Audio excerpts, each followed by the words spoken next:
Greetings, Patrick here.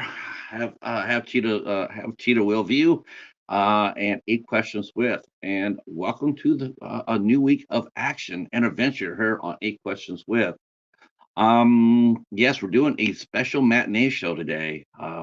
We are hosting the lovely Mia Katz will be here in a few minutes, and tonight we will be welcoming in horror hostess and author Miss Misery, also known as Raina Young. Um, and yeah, I'm looking forward to this. This is gonna be a fun day. Hey Sue, how are you? Glad you're here. Glad you're here. Thank you for stopping by. Um, so I'm sitting here and I'm watching the news, and it seems like the big thing coming out of Hollywood today is the fact that Greta Gerwig and Margot Robbie got snubbed for Barbie. um, I sometimes I see the point of it, um, uh, but it's just how it is. A few years ago, and I posted this on my Instagram and my threads. Um, this is exactly how I felt. I mean, this happens every year, right? It does. It's Hollywood. It happens every year. There's somebody whose feelings are going to get hurt. There's always is. Um, a couple of years ago, 2 3 years ago, a movie named Swallow came out that you guys have heard me talk about. The IFC Midnights. We covered it. Uh, I reviewed it. I thought Haley Bennett deserved an Oscar nomination for, at the very least. At the very least, she should have got a nomination for that. But she didn't get that. She didn't get anything. Nothing from the Golden Globes, or I mean, nothing. Nothing that, and she deserved it. You go back and watch that movie, and you can't tell me, you can't come back there and tell me that woman did not deserve some sort of recognition, major recognition for that role. I think the role itself played against her. I mean, the subject matter. Yeah, you can make her ugly and have her go out there and be a serial killer, and you can get a nomination like Charlize Theron. But pick a that's a very uncomfortable illness, and maybe people didn't want to see that because of the subject matter. But it didn't take away the fact that Haley Bennett gave a hell of a performance, an Oscar-worthy performance, in my opinion. Hey, Steven. Hey, Mike. How are you? How are you? Um, and Anthony's been nominated for the Tuber Award. Congratulations! Congratulations!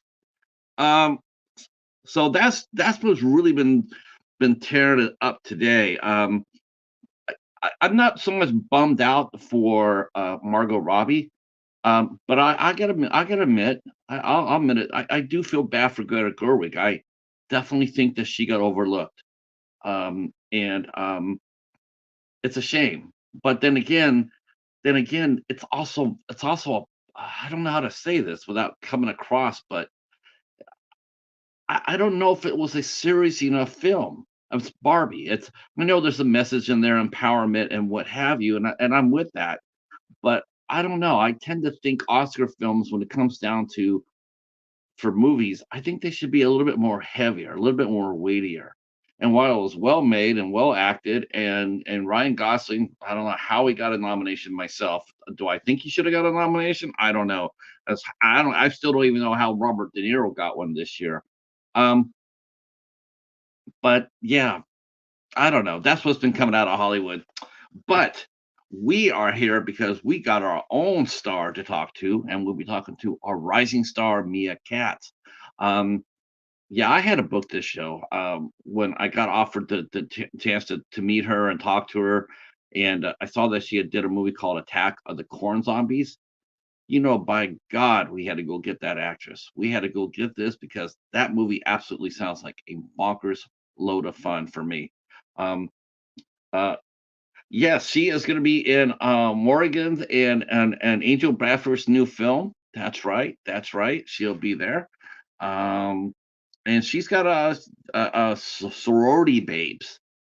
Now it's funny. I've talked to I've actually talked to an actress who was in a movie called Sorority Babes in the Slimorama Part Two. That was a lot of fun. That was a lot of fun. Um, so Sorority Babes is coming out. and we'll be talking about that. That's gonna be fun as well. And I'm sure there's got some. I'm sure that was a very fun shoot. Um, yeah, I think it's gonna be. I think it's gonna be a hoot, and we'll get stories from her. I'm sure about on set actions. Um, and they're always so busy, and they're ramping up again to get things going. I've been noticing that a lot of the actors and actresses are really. It seems like movie making is more on fire right now than I can remember. I mean, I'm seeing all these different actors. They're going from project to project to project. Movies are becoming a very super busy. Um, and I'm just thinking about Tubi, and I was talking to another a tuber, and I was thinking about Tubi, and man, I hope they're paying attention to this. I hope they're paying attention that so many great young filmmakers out there cutting their teeth. A lot of actresses such as Mia Katz are cutting their teeth, learning the craft, learning, putting out fun movies that people talk about and want to see. I really hope that the powers that be at Tubi will not shut the door on these filmmakers. Um, I really don't want that to happen. All don't want that to happen. We we go on Tubi and we are thoroughly entertained by what we watch. There's so many cool new movies that are coming out and new voices that are coming on Tubi. You just don't want to see the door shut because now they're going to be putting on bigger Hollywood movies. Um, that's what hurt Amazon. That's what killed Amazon's supporting a lot of young actors and directors and performers. Is that before they would throw up everything on Amazon, but now that they have their own film division, now all of a sudden a movie like Sorority Babes probably would have a very hard time getting on Amazon today. Whereas maybe as many as little as 10 years ago, it would have been no question. They would have been we would have been watching it right now.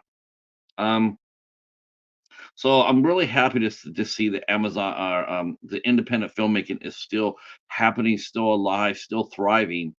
But I just hope that there's still an outlet for it.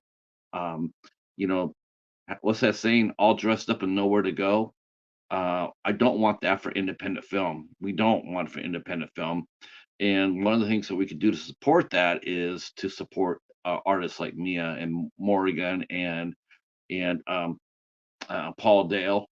And Yeah, so filmmakers and artists all around support them as much as you can. Those who have physical media, if you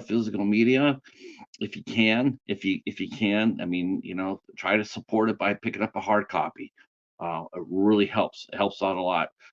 Be active on their social media page. If there's somebody out there you really like and you really support, drop a comment or 10. Doesn't matter. It's not. They know that you're there.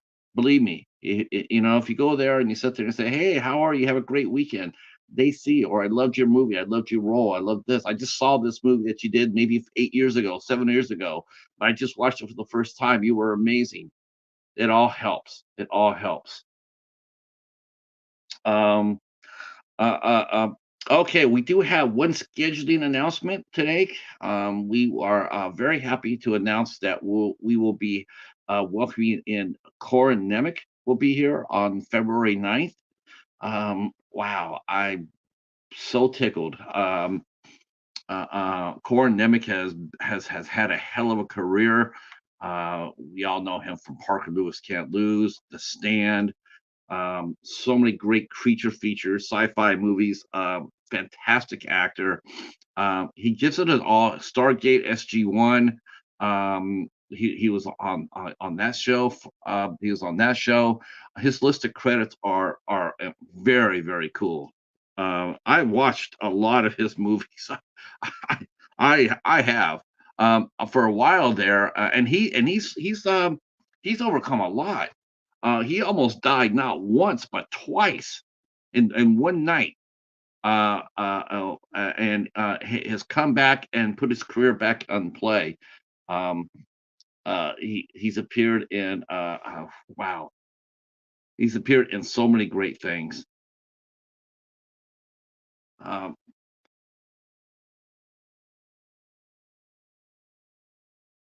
hold on, I'm hearing the cheetah meow at me. Okay. We're good. We're good. We'll be getting to talk. We'll talk a little bit more about Corrin a little bit later on, probably tonight when I make up the. I'll make up tonight the banner for today, and you guys can go see it. It's gonna be on Friday, February 9th at 8 o'clock here. And of course, that's the day after that we have the aforementioned the lovely Morrigan Malam will be here with us on the 8th of February on her birthday. So I'm also excited to see that Morrigan's going to come back. That's right. Tonight at 8 o'clock we have Miss Misery, horror hostess Miss Misery, and acclaimed writer as well. She's written a lot of books, and we're going to be talking writing and horror hosting and all sorts of good stuff. With tonight at 8 o'clock Eastern time with Miss Misery. I don't know which way to go with that. Am I calling her Miss Misery? I'm gonna call her Raina. Miss Raina. That's it. Um, but she'll be here tonight at 8 o'clock for the nightcap show. Um, so I guess really, I guess for this could be for the replay. But what have been some of your funnest? I really would like to know. I really would like to know. I think I've asked this before, but I'm going to ask this again. Um, what are some of your most guilty pleasures as far as watching a film? I mean, what's your most guilty pleasure in watching movies? Like for me, honest to God, I gotta see Attack of the Corn Zombies. I have to see that movie. That's like number 5 on my top 5 list right now. If I had to go to a desert island right now and they gave me 5 movies I could watch, I think I'd probably pick Corn Zombies all 5 because I just gotta see that. I'm so curious. Um, in fact, now that I keep talking about it, I didn't even think about this till now because I'm not sure when it got released or not, but I should actually see if it's on Tubi. So as soon as this show's over with, I can go over there and check it out. I hope it's on here. See, this is what I want from this is why I don't want Tubi to change itself because I want to be able to go and type in Attack of the Corn Zombies and see it. I don't want to have to sit and hunt for it. All right. Well, the doorbell has rang, so I'm gonna have to postpone that. But we are gonna get ready to talk to one of the stars of Attack of the Corn Zombies. Yes, I love my job. Please welcome in our the lovely Mia Katz to 8 questions with, and here we go.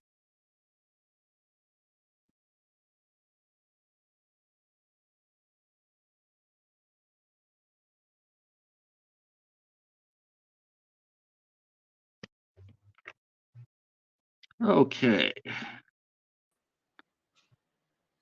Ta-da. Hello. Hello.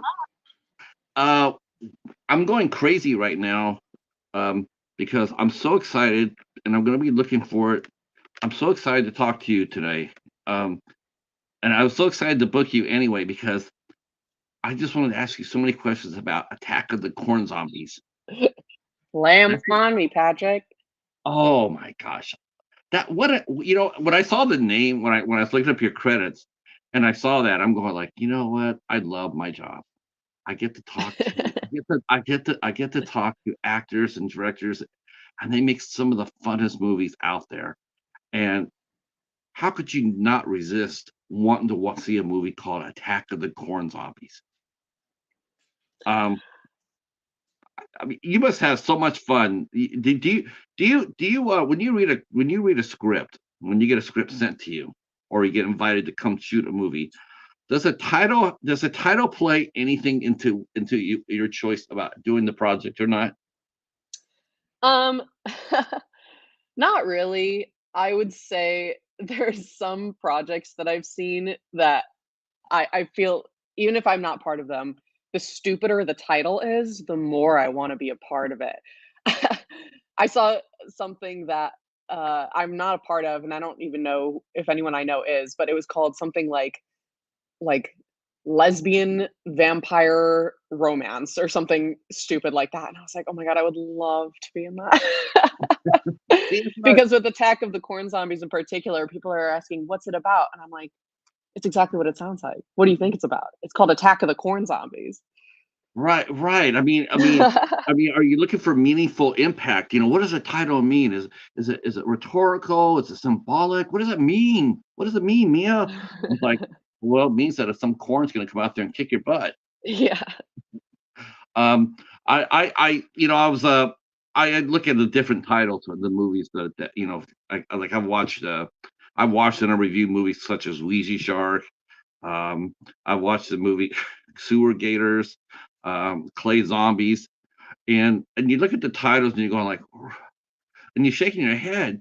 But the thing about it is, I was like, why are you shaking your head when you should be hitting click yes on the remote, to watch it? That's what you should be doing. Um, how much fun was that? How much fun was that movie for you? I mean, is it just one of those movies that you knew going into it was going to be an absolute hoot, sometimes does a movie like that, do people, I mean, is it hard for people to, I know that some movies have they have like a pseudonym name, right? Like, XYZ, but it's not the real name of the movie. They'll save that.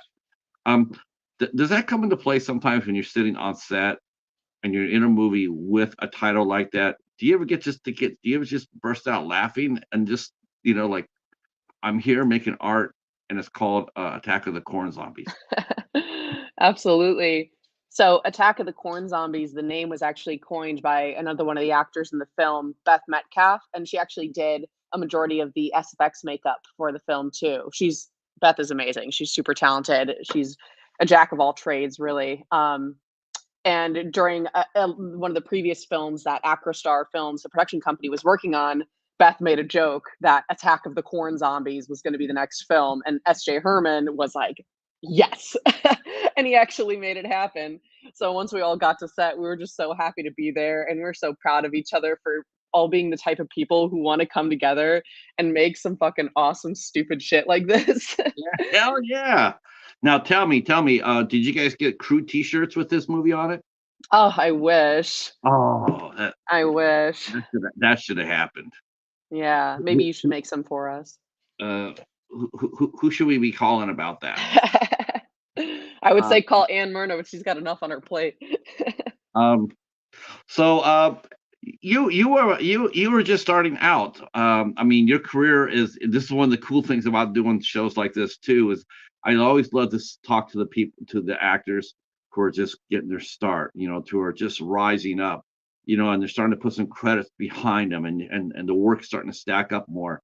And more importantly is you start becoming more in demand. Like I commented before you got here, like it seems like more than ever that actors are going from movie to movie. It's not like okay, I did a movie, six weeks later I'm going to do another one, 6 weeks, and hopefully one at the end of the year. It's really like, okay, I'm wrapping up this one. Taking maybe a couple of days break, go home, change clothes, whatever, take some bills, whatever, and then I'm off to the next set. Does it seem that you're getting more and more busier like that? And is that sort of new for you? Absolutely. Um, I was just counting on my fingers to one of my friends the other day. My friend was telling me, "It seems like you're busy all the time." And I was like, "Yeah, it's like it was, January 3rd or something." And I was like, "I've got 7 projects lined up before April this year," which I'm definitely not complaining about. I'm super, super grateful and excited to be part of all of these. Um, but for example, this past weekend, I was shooting the proof of concept for another Acrostar film called Night of the Dead Sorority Babes. Again, great title. Um, and I was filming that and performing in a play at the same time. So I'd drive an hour and a half away, shoot in the morning, drive an hour and a half back, perform at night, do the same thing the next day. And I knew I was gonna get sick from exhaustion, and that's exactly what happened. So I'm sick right now, if you can't tell. But at the end of the day, no matter how sick and tired I get, it's so worth it to just be able to knock all of these films and projects off my bucket list and to add them to my resume. It's like the most satisfying check mark you could ever It is. tick. I can imagine, every time you go there and you put your, IMDb credit on there, all of a sudden it's like, especially one that, especially for a film that reaches the screen, because we all know independent films, that doesn't always happen. I mean, you can Yeah, do 7 projects, but 4 of them might not make it, for any various reasons. So you definitely celebrate the wins, like the ones that are totally. actually coming out. Um, so I mean, and that's gotta be really, like you said, it's gotta be tremendously satisfying to put that on there, and now you got another movie, because that means it shows that you're busy. It shows that people want you on their projects, and then people notice that. When you first start out and you get that 1 or 2 credit, and you're just sitting there going like, "Man, is anybody ever gonna call me?" But all of a sudden it's like 5 or 6, and then 7 or 8, and then all of a sudden it's like, then you're getting the phone, like, "Hey, can I send you a script? Will you consider reading the script?" Um, now, do you represent yourself, or do you have a manager, an agent? No manager, no agent, it's all me. Oh, you. Ah, that's I asked that Mhm. because, I saw a question on one of my groups today about, seeking representation, and the question was, do you wait for the managers and reps to come to you, or do you go to them? Now, I know a lot of people are of the fact that they should let them come to them, like that let I personally think it's the other way around. I think if you're serious about your craft and you want to be represented, I think you go out there and you look for it. Yeah, Um, I would agree. I'd say you have to go make that thing happen for yourself. I mean, allowing things to just manifest and come to you is great, but you can't rely on it to get any yeah. actual serious work, or in this case, representation. So, I mean, I've thought about it before if I wanted to get representation. And when I was just out of college, I reached out to a couple of places, but I think I just didn't have enough credits on my repertoire yet to really be taken seriously. Not to mention, I was looking for representation in Chicago, and I personally live in Peoria, which is about 3 hours out of Chicago. So I think they were like, maybe move to the city and then we'll talk. Um, But yeah, since then, I don't know, I've just been feeling very successful on my own. Not that I'm making a living off of it in any means. Of course not.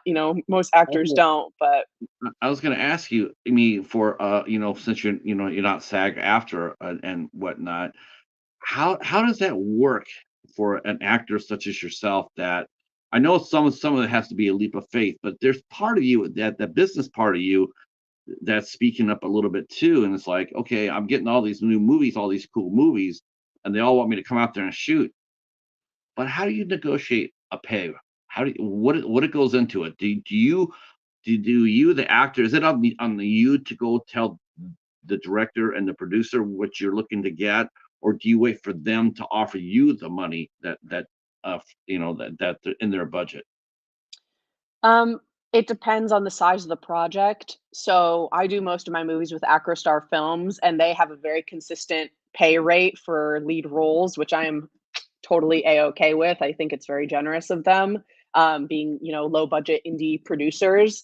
So I don't really tend to try to negotiate with them for anything bigger. I'm like, I just love working with you guys. I'm just happy to be here. I've got my day job. I'm okay.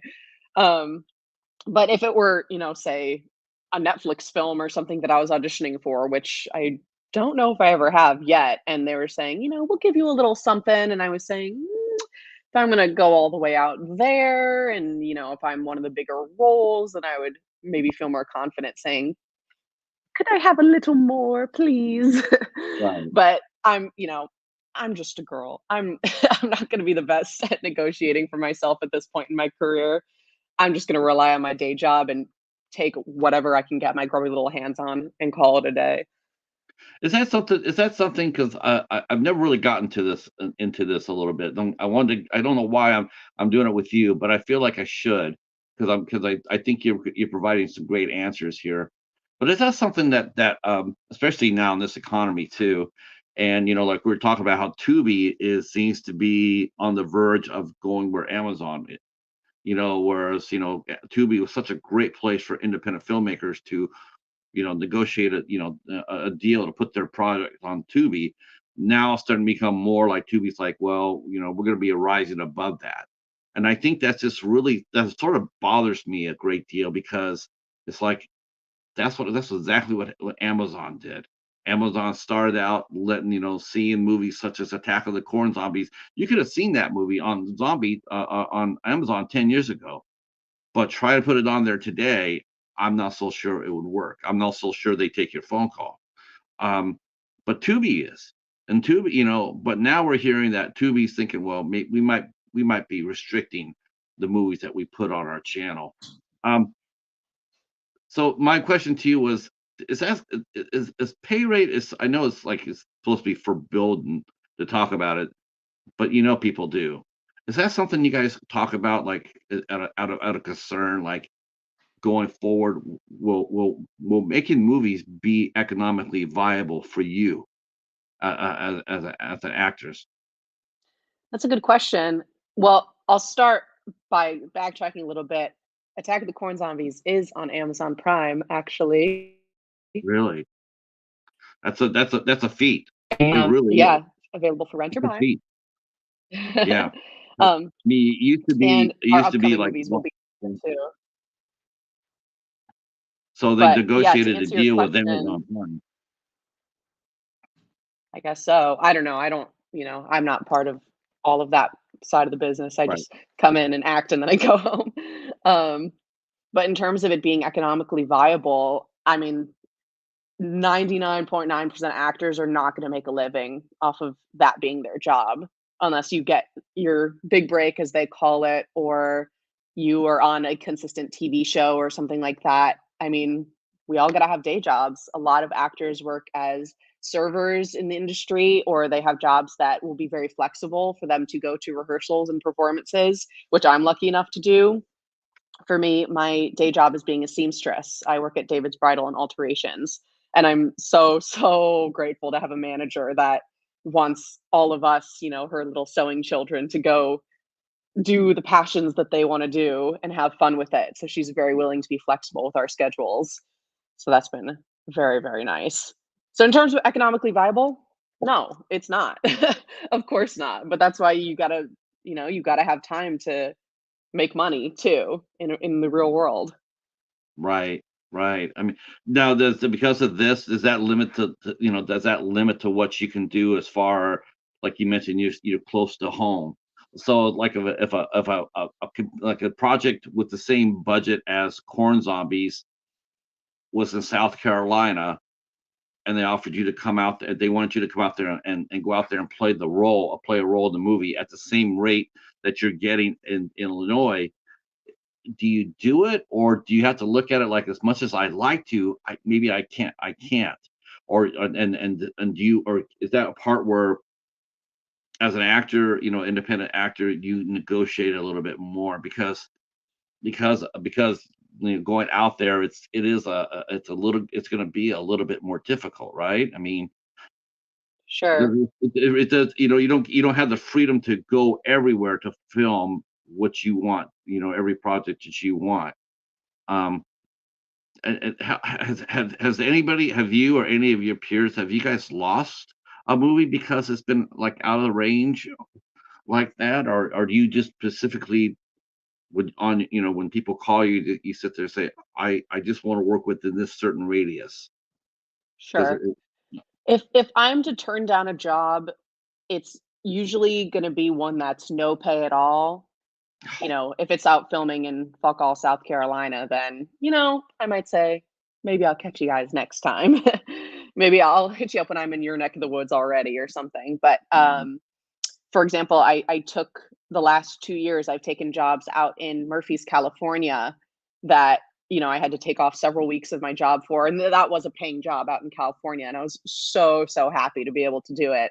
So it really just depends on the project and how much my passion actually fuels my want to go there. Because if it's something small that, something if it if there was a project in South Carolina that had low pay that was called Attack of the Corn Walking Dead, I might turn it down just because I could say, "Been there, done that." You know what I mean? But if it's Right. something that's so juicy and, oh, it's so good, but it's not a paid role, then, my passion for the work might just drive me to do it anyways, and I'll figure it out. Um, so how did you get your start, Mia? I mean, how did you get your start in the industry? What led you to become an actress? Well, it all started when I was going into high school, and I had to decide what elective I wanted to do for my classes, and I don't know, I just chose acting. I don't know why, but I just thought it sounded fun. And so then I took acting 1, acting 2, acting 3, acting 4, advanced acting, and then by the time I got done with advanced acting my junior year, I was like, "Let's do it again." So I took advanced acting a second time.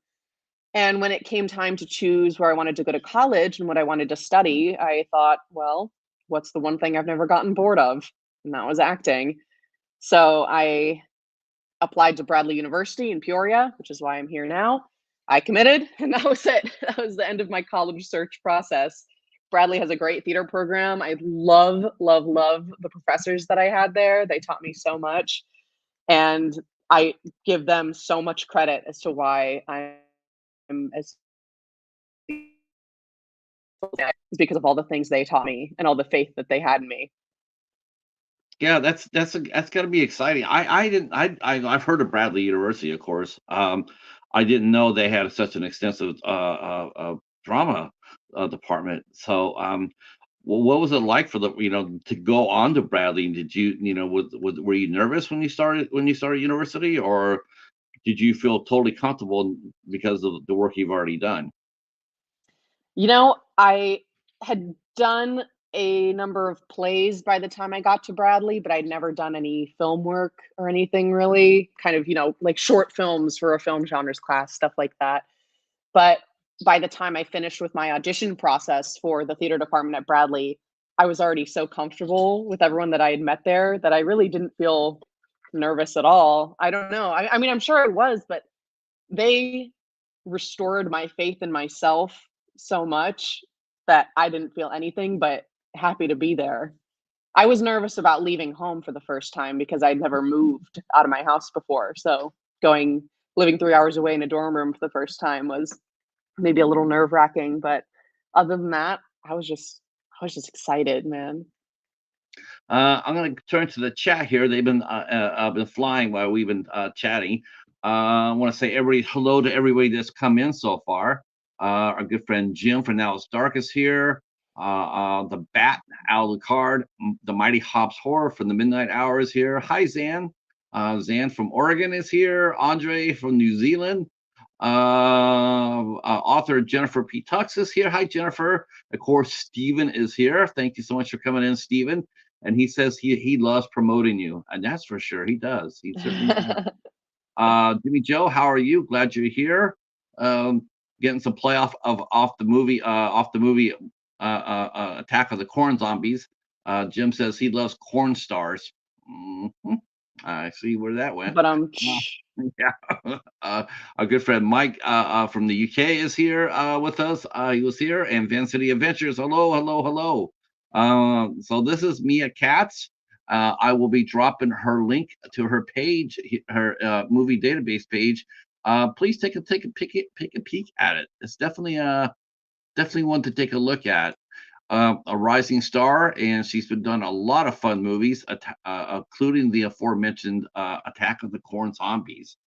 I've also Um, got a poster here for one that just premiered live in Clinton, Illinois. They came back from somewhere. Oh my god, Patrick, this was no, such a goddamn hoot. We they were came back from cracking up some. the whole time. It was so good. This will be available to live stream sometime in the next couple of weeks, and I believe this will also be on Amazon Prime. They must think Acros. You say Acrostar is the production company you're working for. Yep. So so it sounds like to me like they negotiated themselves a deal. That's good to hear because those we have not heard too many studios or production houses getting deals like that. So maybe it's changing. Maybe it's not going to be quite as doom and gloom so soon as I think it is. I just know that just hearing what we're hearing from Tubi is like, please don't do that. It's already hard enough as it is to be able to tune in to watch movies, especially without being behind a paywall, such as Amazon Prime is. To be able to see movies for free, it helps a lot of us out here, and Yeah. I appreciate it. I do. I appreciate it. Uh, so what kind of classes when you go inside and you sit down and they talk to you? Well, what do you want to get out of Bradley? What can Bradley do for you? Um, do you get walked as a drama student? Do they walk you through what's going to happen to you at the school? I mean, do they tell you what classes to pick, and do they guide you to the non-electives that you have to take? Do they do that, or are you free to choose the classes you want to take for your major? Um, a little bit of both.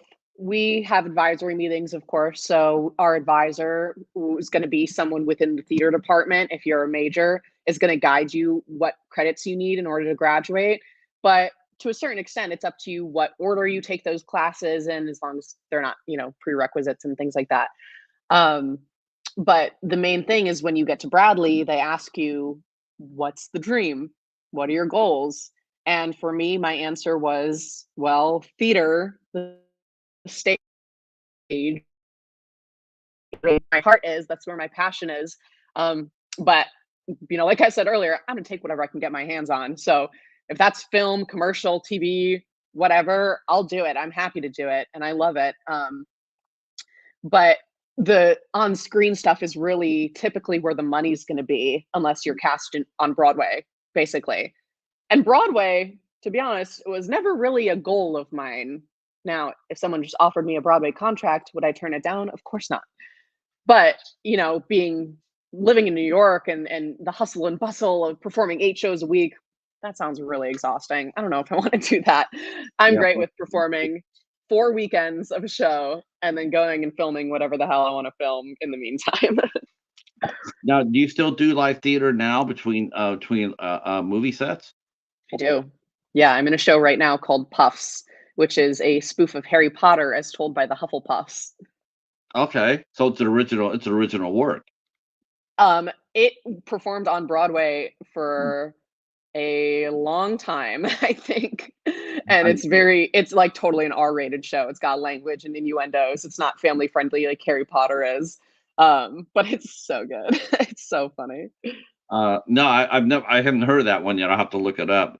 Now, Mhm. do you like regular is that do you like musical theater as well? Have you ever done any musical theater yet? I do like musical theater, but I have not actually done any musicals yet.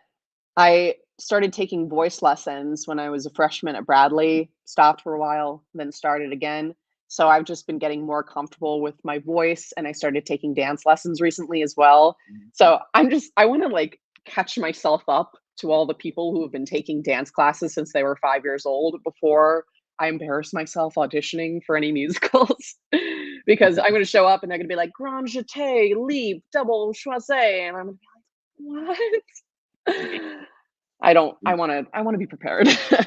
Right, I can understand that. What has it come easy for you? I mean, is dancing easy for you? Are you pretty flexible? Are you light on your feet? I did do gymnastics as a kid, so I am pretty flexible, so I'm thankful for that. Um, and, I'm trying to get the technical names of the moves down and, is my right shoulder up or down, and, like, do I start with my left foot or my right foot? That's all the stuff that I need to really get comfortable with, but I've noticed when I'm in my dance lessons that as soon as she puts the music on and I start, let's say, singing along in character, that's when it comes super easily to me. And so I'm thinking, "Oh, maybe I don't need to have all the moves perfect. I just need to add the layer of the acting on top of it, and that's is what's gonna make me more comfortable rather than just, like, knowing it technically perfectly, because that's gonna take a lot of time." Yeah, I would think that would be difficult, and Yeah. knowing that you already gonna be you're already working a script, and then on top of that, you gotta dance on top of that. I mean, that's dual, dual roles in one role. Like Yeah. a lot of times during musical, like the Nutcracker or whatnot, you have the ballerinas, and then you'll have the different type of dancers, and but they're doing something all different. Sometimes when you're asked, well, see what they're doing right here, you're going to be doing all of that. You are going to be doing all that. We're not separating you from different sections. You're going to be dialoguing, and you're going to be dancing at the same time. That's going to be difficult. Yeah. I haven't even tried singing, like really full out singing and dancing at the same time yet. And I'm scared for the day because that's gonna be so hard. I need to Uh, get in uh, shape, man. our good friend Greg Scorpion just walked in. Greetings. Our other good friends, Kevin from Tuber Chat just walked in. Greetings, sir. Greetings. Glad to see you here. We're talking with actress Mia Katz today. She is one of the stars of the aforementioned Attack of the Corn Zombies. Now, how do you choose which characters you play? I mean, not choose the characters, but how do you prepare for the characters you play? Is it hard to prepare a character? I mean, is it hard to it's hard to take a movie like Corn Zombies seriously. Like you coming in there and you want to do a good job. At the same time you come in there, you with some friends. It's like there's a laugh a minute. Is it hard? Is it more hard to actually focus in a movie like the Corn Zombies versus something more serious, where like you're expected to be serious. You know what to expect, and you go in there and you give a really hard performance. You give a really good performance. But then you're doing corn zombies and you're sitting there with your friends and you're just, having a good time. Is it hard for you to focus on your character and to bring her to life when you're on a set like that? Honestly, yeah, sometimes. Um, when it's something goofy like corn zombies, of course you wanna do a good job and you take all the necessary steps to prepare, like, what's my objective? What are my tactics? What is this character what does this character rely on in terms of her own behaviors to get what she wants out of life? Um, with a lot of Acrostars productions, the characters that I've been playing have been a lot like me, so that's made it easier for me because I think, "Well, how would I say this?" And then I try it out and, hey, that kinda works for the character. Um, but if I were to play a character that is so unlike me, then that's more difficult and kind of easier in a way because it's like think of it this way. If you're doing research for a topic that you know nothing about. You know how sometimes that's almost easier than researching a project, like, let's say you're researching the Eiffel Tower. It's like you know of it and you know some things about it, but, like, you don't know what is actually factual about it or what has just been made up in your head over the years about it. Whereas if you start from something completely fresh, then it says, "Okay, blank slate, intimidating, but I can work with that." Because now I can build from the bottom up and take every individual layer and mold it to myself. Sometimes that's really helpful. Um, now, have you worked? Do you work with a lot of the same actors and crews from your different projects working for Acro Year? Acrostar Acro absolutely Star? has a bunch of the same actors and crew people coming back, and I love to see their beautiful faces every time. I said Acro Year. Did you guys hear me say that? And I'm gonna see if I'm gonna see if anybody in the chat picked up on what acro year was. It's a fanboy term. Oh my god, I can't believe I said that. That's so funny. Uh, um, so what's it like? Is it do you enjoy working with the cast members that you have? I mean, how is it like putting on an old comfortable coat when you see the same actors? Do you feel like do you like working with the same actors per se, or do you want to be challenged by working with fresh faces? I mean, what's the pros and cons of working with somebody you know pretty well? God, yeah, no, I hate them. They're awful. No, I love working with the same people. Um, S.J. Herman and Ann Myrna, they're part of all of the Acrostar stuff. They're like the big dogs in the company, and they're just absolute delights to be around. Ashley Hefner, Jake Yanko, Magdalena Conway, Delilah Hefner. They're just some of the faces that I see constantly throughout these projects, among many, many more, by the way. There's a ton of regulars who keep coming back. And there's a reason everyone keeps coming back. It's because it's such a positive vibe and good environment. Everyone is rooting for each other. We all support each other. And we all just have a fuckload of fun. So there's no reason not to come back. Now you're doing one movie that is actually we're looking forward to a great deal. You're doing a movie called Sorority Babes. Yeah, Uh, so talk to us about how did you get the role? And can you tell us what can you tell us a little bit? Can you tell us a little bit about the movie? sure. So Night of the Dead Sorority Babes is the full title. And so what we've shot so far is the proof of concept, and that is yet to be released. We just finished filming that. But that will be leading up to the feature film, Night of the Dead Sorority Babes, that is filming this April. So in that, the character I play, her name is Roxy Spark, based off of one of my favorite musical characters, Roxy Hart. Oh, We all get okay. to name our own characters for this, by the way, so that was really fun. Oh, that's Um, cool. yeah, that's something you don't get to do very often. So Roxy Spark, she's the sorority drill sergeant, I guess you could say. All of the recruits, the girls who are rushing, come in, and she's like, "Drop your bags, take off your tops, show me your boobs, let's go." Oh, are you guys doing nudity? Not in the proof of concept, but in the feature Right. film, we Oh my are. gosh. Oh my I'm god. not, but they Oh, are. no, not me. Has that come up before? Because to me, I thought independent horror films were actually getting away from that Yet. for the longest time. It's like it was no longer the '80s. It was no longer like, yeah, we could do that. It seemed nudity was getting away from independent horror, but it seems like the last year or so, it seems to be making a comeback. Um, how do you handle that question? For me personally, I'm not at a place in my career yet where I'm comfortable getting nude myself. I probably won't be for a while. If I'm gonna do it, it's gonna be for something juicy, like Right. Emma Stone's role in Poor Things. If someone offered me that role and was like, "But you gotta get naked for it," I don't care. I'll do it. That it's just a fantastic role. Um, but for anything that's gonna be like for an indie project, I still want my parents to be proud of me.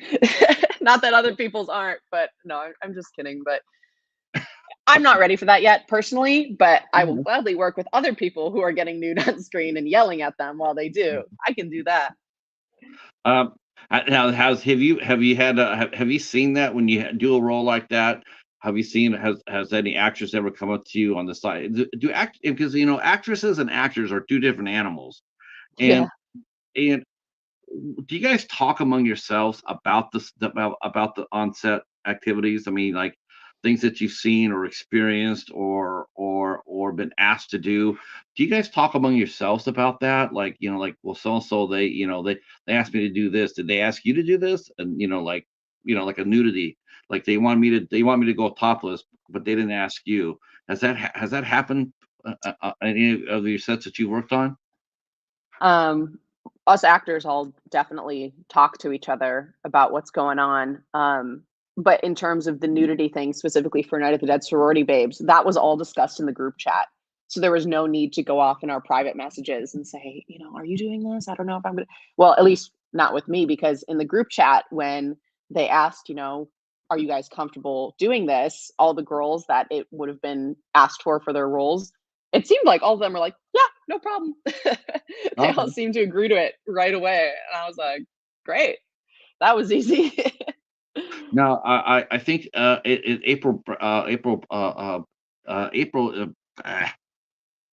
tongue twisting it. April Bradford. Now she's the director of Sorority Babes, right? Angel Bradford. Angel Bradford. Damn it. Yep. Yeah, I knew that. Angel's been on the show before. Now I believe that this is her first. I think this is her first movie that she's full feature length film that she's directed, right? Yep. What's it like working for a first time director like that? Oh, she's great. She has a lot of support with SJ behind the camera and Ashley Hefner being the cinematographer as well. Um, so Angel is acting in the film as well, and that can be kind of difficult to navigate when Mm. you're in front of the camera, but then also trying to tell your fellow actors what to do. It's like you gotta really get input from the people behind the camera to see what looks good. But I mean, Angel is such a sweetheart. Yeah, I mean, she gave us this Super preface in the group chat before we started filming. She's like, "I'm sorry if I'm a hard ass." And then we all show up to set and she's like, "Oh my gosh, if that's okay, and I'm so sorry, and thank you guys so much." And we're like, "Girl, hard ass where? Like, you are yeah. so nice. What are you She's talking about?" super talented. She's super talented. Do you know she got her start as a makeup artist, right? Special Oh, effects. yeah. Yeah. Yeah, yeah. Yeah, I loved her story about, where one of the first jobs she got to, act in, she had to make up a prosthetic of her head so it could get kicked in. I just thought that was just amazing. You made yourself getting, you're getting killed and you're making your model out of your head. I just thought that was just an amazing story. Um, yeah, She's such a badass. she's really, really climbing fast. I mean, it's like, when we talked to her, she was doing effects. She was just starting to get into acting. I go and look at her credits, and all of a sudden she's got like 40. It's like, damn. And she's always flying around. And now I guess it's the natural progression. Um, so I mean, do first time directors is that are they fun to work for? Only in the fact that it's sort of cool to see them find their wings and sort of like a butterfly coming out of a cocoon. Is it fun like that, or is it stressful because they're stressed? I mean, it's absolutely fun. I personally didn't see Angel getting very stressed. Maybe she was, and she was just good at hiding it, but, I mean, the whole time that I she's a total sweetheart, and even when we were on a time crunch, she was still willing to joke around and have fun with everybody. So, I mean, I've got no problem working with first time directors at all. I think it's great. I love to say that I was there for someone's Yeah, first something, because yeah. then it's like, ha ha ha, I'm ingrained in your memory forever because I was there for that. That's why I love that's why I'm so happy you're here with us today because that's how I feel. I love I love interviewing artists that are just taking off. It's so much fun to watch. And you really, really hope that they're gonna fly really high and then, become really famous and then come back and do the show again. Well, thank you. Uh, uh, and you also got to work with one of our favorite people we've ever had on the show. I got to work with Morgan Malam or Thompson. Um, Mhm. uh, what was it like what was it like working with Morgan? It was good. She's great. Um, she and I our roles only had a little bit of overlap in this one, and because of the whole me having to go on set, film, and then run back to do the play, I didn't get a ton of time to talk with her, but she plays the stoner character named Ruka, and not to spoil anything, but there's this part when I go up in front of her and I'm like, "Hello," and I take her glasses off her head. I'm like, Oh, "If you can comprehend what I'm saying, what's your name?" And her eyes are, like, glazed over, like, she's stoned out of her mind. She's like see, I she's I mean, hilarious. that would be so hard to keep my composure if I had to play a role like that. I'd be Oh too my busy god. laughing. It Um, definitely is. what's been your favorite role to play up to date? I mean, both film and theater. What's been the one role that you felt really comfortable in, and what's the one role that really challenged you as an actress? Oh, man. Okay, I've kind of got 2 answers for this that are both for theater. Um, I think my favorite role I've ever played was Gwendolyn in The Importance of Being Earnest by Oscar Wilde, very famous play. Yeah. When I auditioned for this, I was like, I want to be Gwendolyn so fucking bad I could strangle somebody because we had worked with this script a little bit in a dialects class that I had taken the year prior. And, I got to whip out my British accent. It was so much fun. I loved her as a role. I was like, I need to get this or I'm just simply going to kill myself. And so when I got that, I was like, "Yeah!" And that was actually for a Zoom performance from Bradley. So it was kind of a shame we didn't get to do it in person, but at the same time, I think so many more people got to come see it because it was over Zoom, people who otherwise wouldn't have been able to because of COVID fears and traveling and things like that. Um, so that, high society socialite role is so fun for me to play. And then one of just the best overall play experiences I've ever had, both with my role and my castmates, and the show itself was playing number 7 in The Wolves. Now, The Wolves is a play about an all-female soccer team, a high school girls soccer team, and Okay. all of the characters' names are what their number is on their jersey. So, Oh, what you okay. were talking about earlier about musicals, like it being challenging to sing, dance, and act all at the same time, The Wolves isn't a musical, but we had the same challenge because as we're acting, we're doing all of these soccer drills and warm-ups. Every scene in The Wolves is, like a new week of practice for them on the soccer team. Uh, so as we're going through the dialogue, which by the way, dialogue for The Wolves, it's written on the page, it bounces all over. It's girls talking, so they're all chattering over each other and interrupting and, That's chiming awesome. in. So it's not just like, line after line after line. It's everywhere. And so we have to keep track of the rhythm Mhm. of all the dialogue while, at our cue line, we all kick our right foot out and stretch that way. The next cue line, we all stretch to the middle, or we're dribbling soccer balls back and forth, and we have to time it perfectly.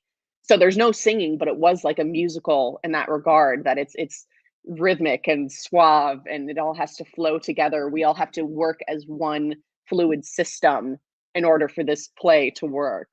So that was just such a beautiful experience. It was my first time in college working with a female director, Jenna Hoban. Oh, God love her. She's so amazing. And that was something that I loved so much because we had more weeks of rehearsal than I felt like we even really needed. So we got to really, really clean things up and just get it down to the nitty gritty. Oh, it was just That sounds really amazing. Did anybody film it? no. Oh, I wish. That's probably the play I Oh, wish I I had wish too. a recording of the most. Yeah, I would have liked to seen that because I love that kind of rapid fire dialogue. A lot of Yeah, times you get it in do you like classic movies like the from the 30s and 40s? sure. I haven't seen a lot of them, but yeah. Yeah, they have that rapid fire dialogue too. They just snap it off. It's just like David Mamet play. If you ever Yeah. done, yeah, he's a master of language. I could that guy's amazing. Every time you watch his play or watch his movie, you're just blown away by how he writes and how dialogue comes at you. Um, so I could definitely see how much fun you had doing that. Um, how are you going to decide? How many movies do you think that you need? Like you're doing it right now, you're really, really busy, and are you going to start to after a while? You said you got over 10 projects, going to be a lot more here soon. Do you have like a goal? Like, okay, like I've done the indie horror thing for 15 movies. I'm comfortable doing it. It's fun. I got the rhythm down. Now I'm gonna start looking for something a little bit more meatier, something a little bit more challenging as far as script goes and emotions and stuff like that. Do you have like do you have like a goal line or a drawing board with you, a storyboard with you doing that, or is he just taking it as it comes? You know, I wish I could tell you that I was an organized enough person to have like a 5-year plan, but I'm not. I'm simply not. I don't even know where I'm gonna be living once I'm done living in Peoria. So I'm just the kind of person that takes it day by day. Every time I get rejected for a project, I know that it's because something else is in the works for me within the realm of the universe. So whatever comes up, if it feels right for me, I'll take it. If it doesn't, it doesn't. I'm sure I'm gonna get burned out from the indie horror scene eventually, but Hmm. today's not that day. Not That's a today. problem for future me. Um, yeah, is that something that happens to a lot to performers who do indie horror? I mean, everybody says to do horror films, because they're the moneymaker. You could do you could grab $212 to make a horror movie out of it, and go True. and it's like is it a yeah? I mean, what comes to that burnout? I mean, have you seen any of your peers? They said, "Oh, I just don't want to do this anymore." I've done 25 indie horror films. I want to do something a little bit more substantial. Have you come across that, or worked with anybody who's had that burnout? Well, so far, what I've come across is people who I've been working with consistently in that industry just want to keep doing it, but they want to step up their own level.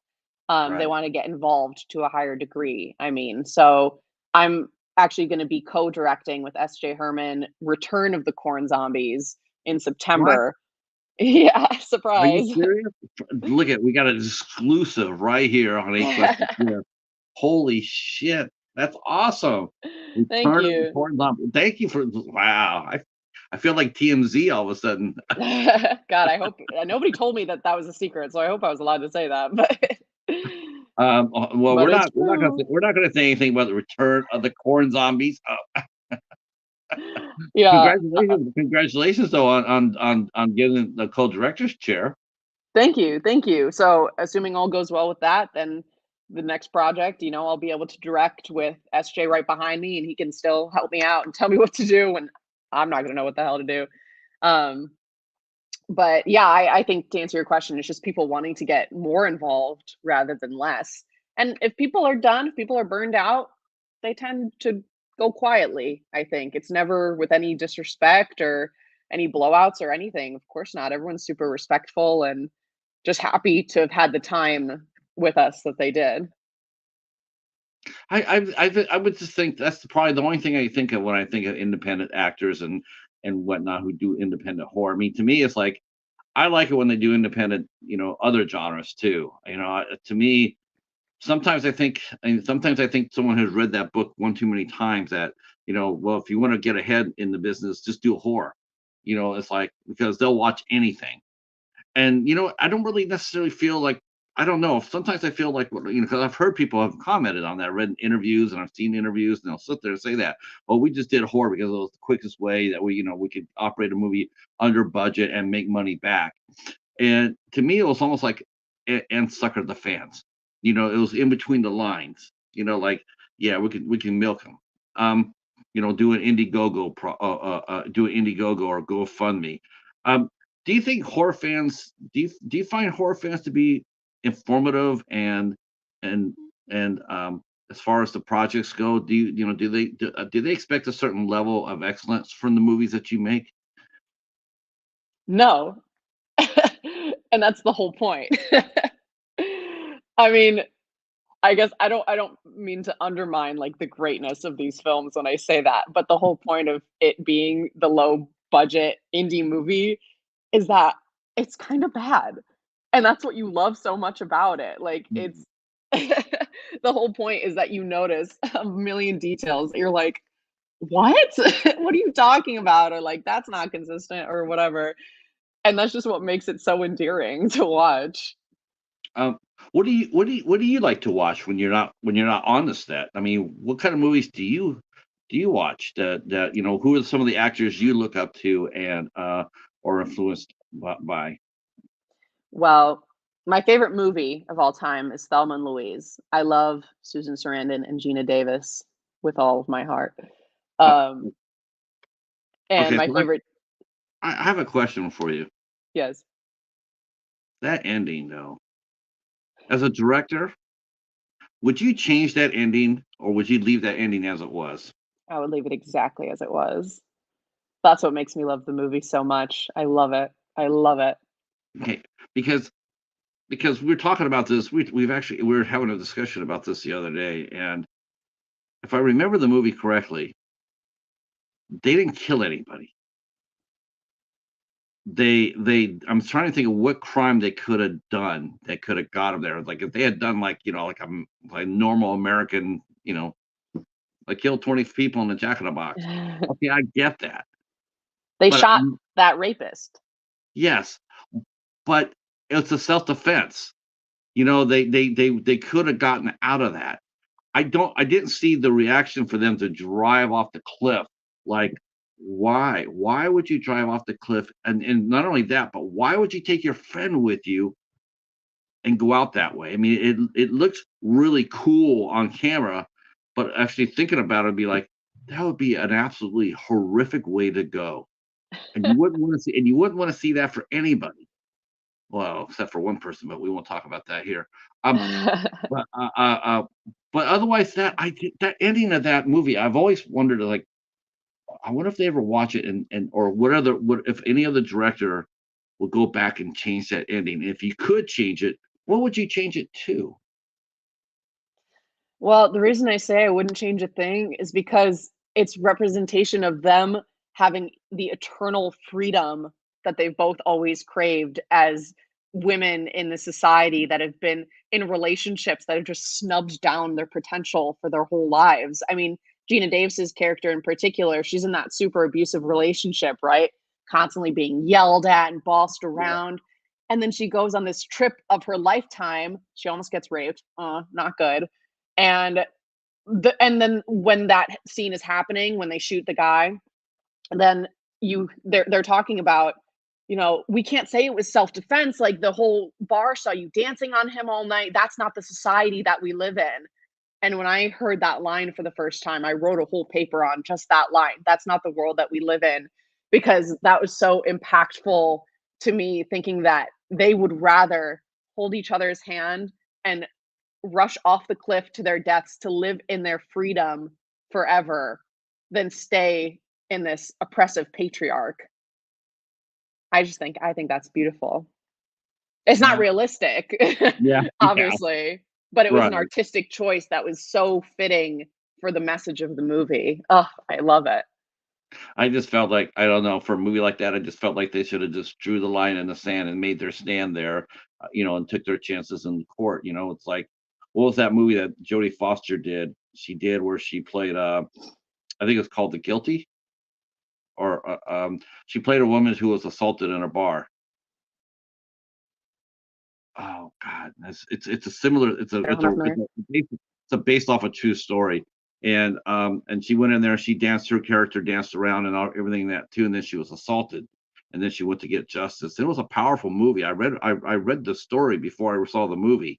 I had an article like in a magazine, and it was just an amazing story. And it was just like, just because someone dances with you doesn't mean you get to do whatever you want. It's like, it's a shame that we feel like that The Accused. Thank you so much, Stephen. That's what it was called, The Accused. It's an amazing film. Mm. Um, Now, would you like to? I mean, as far as that goes, I mean, we're before you got here, we're talking a little bit about the Oscars. Do you follow industry award shows? Is that something that you guys, you and your peers do, or do you not even pay attention to that? I really don't follow it as much as I should. What I do know about it is just what I've seen on social media.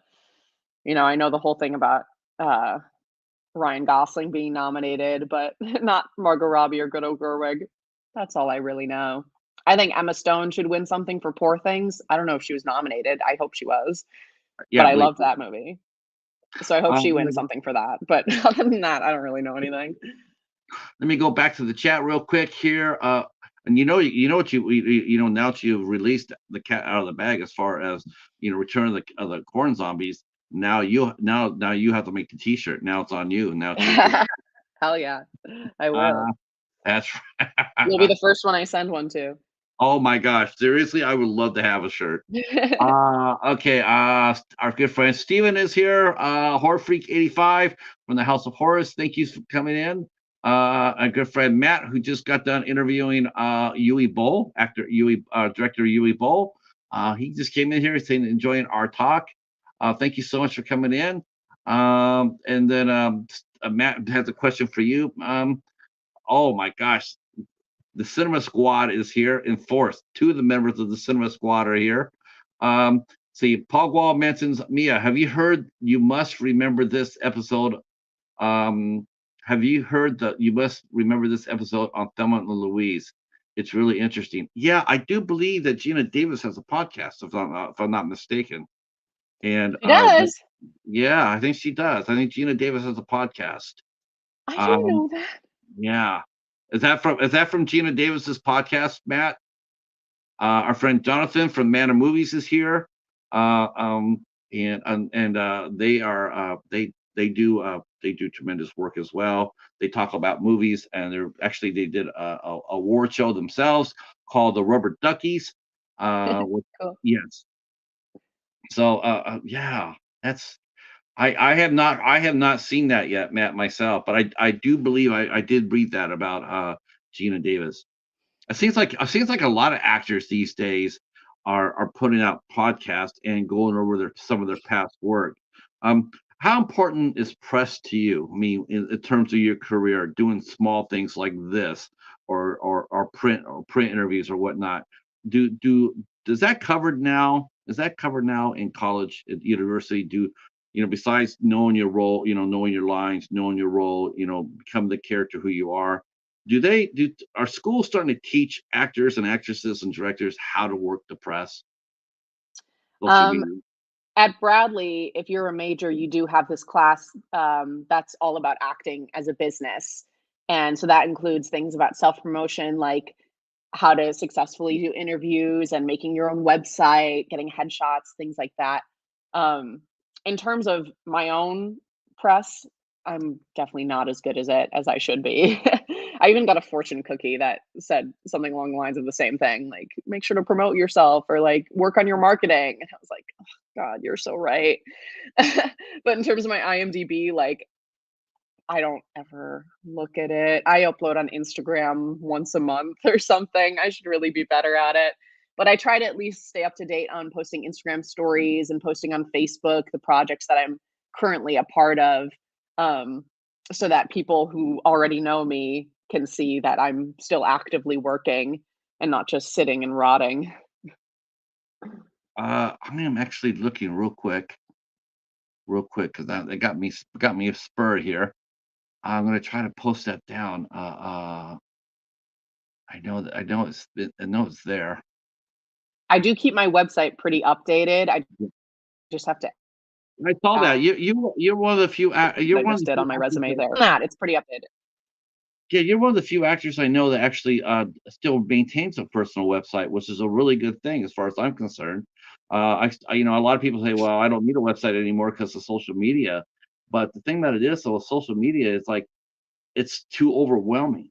Everybody goes there, and it's like it's hard to stick out. It's hard to engage. At least on your website, people want to leave a comment. At least for sure it's going to you. If they want to pick up a movie from you, they can get it from you. They want to offer encouragement, they can send it to you, and you can get that. Um, I think a lot of people get away from that websites a little too soon. Let's see. Matt is saying it's hosted by Karina Longworth, part of the erotic '80s series that she did. It's excellent. And then Jonathan has a question. Says, apology if this question has been asked. Mia, what is one of the hardest aspects of acting that many may not know, and a surprisingly easy aspect that many may not know about either? So, what's one hard thing that we wouldn't know about acting, or one easy thing that we wouldn't know about acting?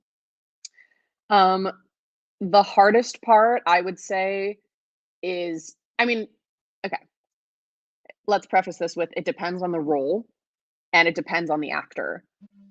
For me personally, the hardest part for me is a lot of the times the travel, the Mm, scheduling. I go all sorts of different places for my work. I'm driving to a city 40 minutes away. I'm driving 3 hours away. When I worked in California, obviously I was flying across the country to go do that. And that can take a toll physically and emotionally. The first time I went and I flew to California, that day that I was traveling, I cried at least 10 times because not only was I tired from all the traveling, I was anxious. I was anxious that I was gonna be in this place that I've never been before for 6 weeks, staying with people that I don't know, and in a place that I hadn't even seen pictures of, frankly, um, to do this project that sounds good, but you never know, if you get mm, stuck staying with a creepy dude, you're stuck there, you know? I didn't have my car there, so I really literally was stuck. And I was very, very lucky that that ended up turning out to be one of the best projects I've ever done, and everyone was so cool and great. But that was very, overwhelming in the beginning there, all that travel and committing myself to be somewhere that I wasn't familiar with. Um, and the surprisingly easy part about acting for me is actually memorizing lines. A lot of people who aren't actors say, "Oh my god, how do you do that? That must be so hard." Well, I've got a little technique, and I'll let you in on a little secret, Patrick. It's not a Oh, secret, it's just my technique. But what I do to memorize lines is I'll write my cue line, which is the last, 3 words of the person's line who speaks before me. And then I'll write the first letter of every word in my line, including punctuation and uppercase, lowercase, whatever hints that I need. And I use that. So if my line is "Hello, how are you?" Then I'll put HHAY. Hello, how are you? A- okay. And so then I have somebody else, my boyfriend or whoever, read the cue line. I look at my little cheat sheet, and then I can get memorized like that way. It's actually super easy. Wow. Yeah, it always surprises me, especially with a lead actor. Oh, let me catch up real quick. I'm sorry. Let's see. Steven mentions he's got you. Anthony's mentions Oscars, Monsters. I'm with you, Anthony. Jonathan's like, what? Yeah, very interesting. I left a comment, Cinema Squad guys. I left a comment on my Instagram about that. I think you'll get a kick out of it. Uh, we're talking about the Margot Robbie and Greta Gerwig. Um, I was a one man army about 3 or 4 years ago when Haley Bennett did a movie called Swallow, and I thought she deserved to be nominated, and she didn't. She got bypassed. She didn't get anything. She didn't get shit. Um, and I was really like, this is not right. This isn't fair because it's a great role. It's a difficult subject. She should have got recognition for it. But then, have you seen that yourself? Have you seen a peer of yours do like just an outstanding job, even if it is for a lower budget movie? You ever just looked at some of your peers and see them work their ass off, and you go like that, and you go look at them, and including yourself. You can even include yourself in this, Mia, where you've given your all in a role, and you worked your ass off for it, and yet there's like what's that saying? If a tree falls in the forest, will anybody hear it fall? Um, has that ever gone through you? Has that ever happened with you where you've done so well or seen somebody do so well, and yet you know in your heart that they're not going to get recognized for it? No one's going to see it other than yourself or maybe your castmates. Well, I mean, I'm not personally in the world of, like, awards and things like that. I probably should be. Wow, I'm learning so many things about myself today that I'm lacking on that I really should be part of. Um, but I always tell people the best way to support people in your life who are actors is to show face. So if that's theater, that means showing up to goddamn performances. If it's films, it means watching the goddamn movies. So if I've got a friend who's in something really great and I really want to support them, that's what I do. Is I watch it and I tell other people to watch it. I tell everyone. Mhm. I'm like, "Oh my god, you have to watch this. It's so good." No, yeah, I'll bring everybody over. Everyone come on in. right, We're having a sleepover. We're making popcorn and we're going to watch this fucking movie because right. people worked their ass off to make this happen, and it would be so unfair for it to be left unseen. What movie would you do that right now? If you could, if you're gonna invite everybody here, me, and the 8 people watching us in the chat, we're all going over to your house. What movie are we watching and what performance are we watching? Oh, really? Okay. This and the prequel, the original, It Came From Somewhere.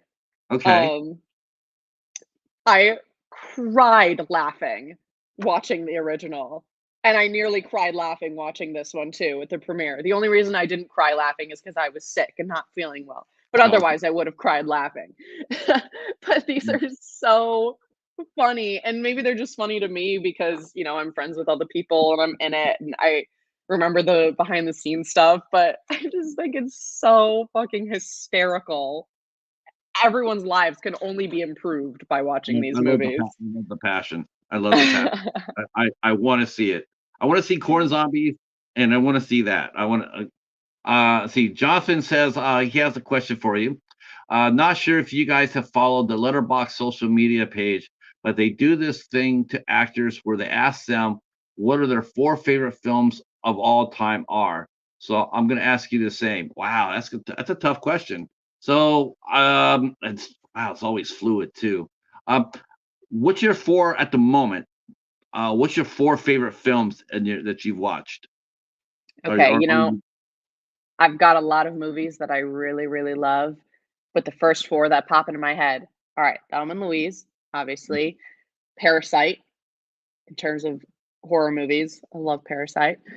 Um, Pearl with Mia Goth, that, dream role, absolute dream role. All my dream roles are crazy bitches, so she's up there for sure.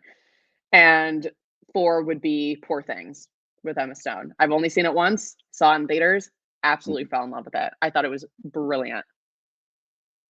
I think Jonathan must have known this. I think he must have known this answer before he asked you the question. I didn't even know the answer. At first, I was like, "Oh, fuck, I gotta think of 4 movies," but that Oh was my pretty god, easy, actually. that's a tough one because for me it's like I mean, wow.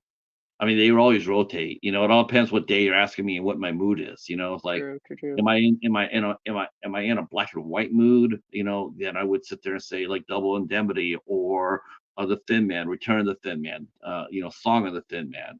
If it's color, or if it's independent, if it's major studio, 70s. I mean, so many different type of like four great movies. Let's see. He also says the Barbie snubs backlash is a little overdone. Thank you so much, Jonathan. I agree with you. Greta is still nominated for best screenplay and is the front runner to win. Margot is nominated for best picture since she's the film producer. I'm with you. I think it was a little overblown too, and it was sort of selective outrage on that. Um, just based on the past history of the award shows, a lot of people get fired up for it when they really shouldn't. Um, not to this extent. I mean, both of them have great careers ahead of them. Um, I think the only thing I probably would agree with is it is sort of hard to defend the stance of you didn't nominate Greta for direction, um, or Margot for our actress, but you nominated Ryan Gosling. Yeah, I can sort of understand the frustration a little bit, and the fact that we have this is only the eighth woman that's been nominated for a Best Director award. I find that it's 96 years of the Oscars, and she's the only eighth she's the eighth woman to be nominated. I do have a problem with that. Um, Yeah. do you feel represented when on screen? Do you feel like when you watch movies, do you feel women are getting a more fair shake on the screen, at least on the screen, if not behind it? I'm a young white woman. I've never been upset at my lack of representation, personally. Um, I think there's a lot of other groups of people that need representation far more than I do. Yeah, Everybody needs it, obviously, but some people are their groups are lacking a lot more than mine is. yeah, I'm glad to see that. I'm hoping that Lily Gladstone wins her. I'm hoping that she wins for her, because I do think of all things of all as far as groups go, the one that's severely underrepresented is Native Americans. I mean, I was sitting here trying to count on 10 on my fingers, trying to count 10 Native American actors that I know, and I had a hard time doing it. A Exactly. real hard time. It's like, damn, that should not be that way. Yeah, Um, and how many cis white women can you name? I mean, a million. So I'm fine. so what's next for you? I mean, what's on your plate? What are you going to be working on next? Whew, I got a lot. I got a handful Indeed. of things coming up. So let me just rattle them off real quick for you. So right now I'm performing in Puffs, so that's got one more weekend left. Okay. And after that, I'm making my Chicago acting debut for theater. I've done a film there before, but for theater, I'm making my debut with the Patchwork Play Festival And that will be at the Edge on Broadway. So that is a collection of one-act plays, and that will be super fun. That's a juicy role that I've got there. I'm really excited for that. Then after that, I will be acting in a play in Springfield at U of I Springfield, directed by a good friend of mine, Reese Lovell. And that is a play called John Proctor is the Villain, which is similar to The Wolves in the way it's written, like a bunch of girl talk, talking over each other, gossiping, things like that, rapid fire dialogue. It's so good. My character doesn't even show up till page 45, and then she's got a huge role after that, and I'm like, oh god, it's so juicy. I love it so much. And then after that, so okay. So while I'm performing John Proctor as the villain, I will be doing the same thing I did with Puffs and Sorority Babes, which is I'll be performing at night and then shooting Night of the Dead Sorority Babes in the mornings and switching back and forth from that. So I'll probably get sick again. Watch me. Mm, Um, not. I got cast in another Acrostar film called Inner Beauty, so I'll be doing that sometime in March. And then Return of the Corn Zombies in September. You'll definitely have to come back for that. We want to get on set pictures, behind the scenes magic, t-shirts. And did Attack of the Corn Zombies itself, did it get a physical media release? If people wanted to get a copy of that for their collection, and I'm sure they do, how do we do that? That's a good question that I don't have the answer to. I know it is on Amazon Prime and I believe Tubi, but for a DVD, I would have to ask. I don't know. If you can find out for us, and then shoot me a DM on Facebook. I will let people know. I put all your social media including your movie database page down in the description, including Mia's personal page as well, so people can get to know you on your socials. Are you on, besides Instagram? What are you on? Are you on any other social medias that we should know about? Yeah, I'm on Facebook and I'm like on TikTok, but I don't really that much. So don't follow me on TikTok. But you can check out my website and I'm on Backstage as well. Okay. Okay. I will get I will, let's see. Oh, okay. Our good friend Mike wants to know, how do you handle negative reviews and positive reviews? The most negative reviews are from my mom saying, "Oh, you're not acting in softcore porn, are you?" Other than that, I mean, I handle that by saying, "No, mom," and then we move on. Okay. Okay. Yeah. No corn stars. Let's No see. corn stars. Yeah. Thanks so much for that, Jim. Now it's burned in my brain. Let's see. Jim followed you on Instagram. That's awesome. That's amazing. Thank you. Thank you so much for that. Let's see. He saw the trailer for the Attack of the Corn Zombies too. It looks like so much fun. Hell yes, that's what I'm talking about. I'm hopefully it's gonna be bouncing to Tubi so I can watch it. Um, so that'll be a very that'll be a movie I have on my watch list. They always say, "What do you want to watch?" I'm going like Attack of the Sun Yeah. number one Now, with a bullet. there's a tidbit here's a little tidbit about Attack of the Corn Zombies. When we were filming, the woman who plays my mom in that, her name is Becca, she we had to drive her to the hospital in the middle of the night, one of the days of filming. Wow. Um, yeah, because we poor thing, heard her, like, crying from the bathroom. She was in so much pain, and it was 1 in the morning. I was oh my god. But, I'll take away that little part that I was about to say. But we had to take her to the hospital, and we were there until 5 in the morning or so, and, left, and we had Joe Rosing stay with her. Shout out to Joe for staying with her at the hospital all night Shout out long and to into the Joe. next day. They're very good friends, and I really fucked with him for taking care of her like that, so thank you, Joe, for that. Um, but the next day, we had to film scenes between her and I, and she was in the hospital still, so we had, Beth Metcalf dress up in the character's outfit, and we had her play my mom. And luckily, she was already covered in all the zombie makeup and stuff, so it was easier to disguise her.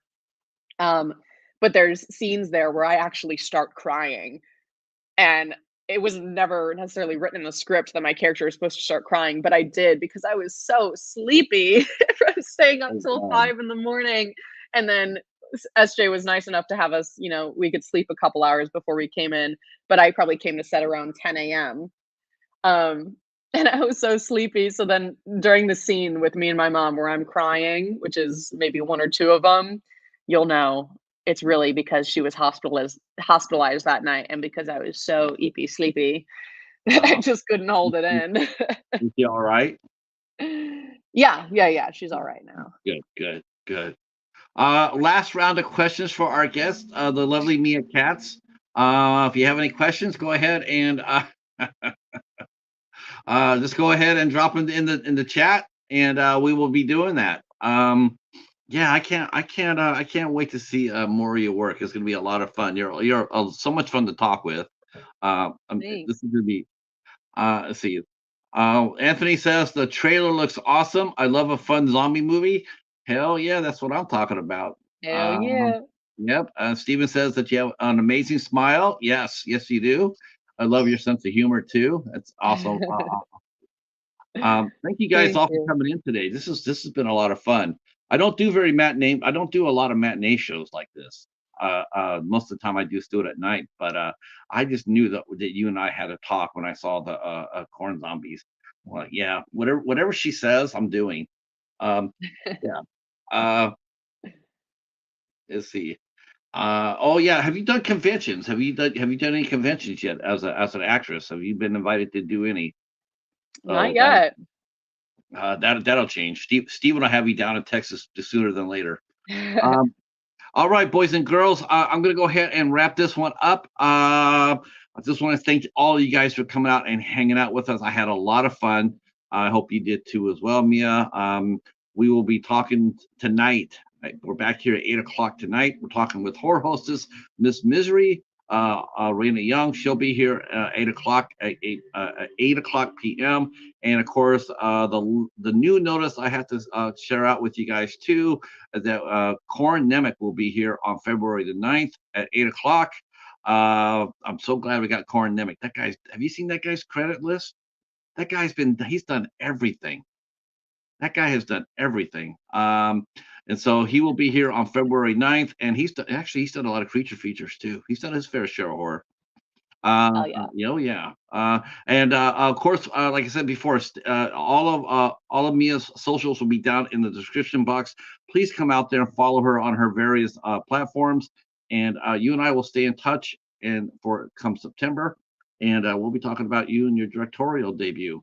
All right, we will see you guys at 8 o'clock. Mia, stay right where you're at for a minute, and everybody else, I'm going to say goodnight. Thank you guys so much for coming out and supporting the show. I really do appreciate it. We'll talk at you soon. 8 o'clock. Peace.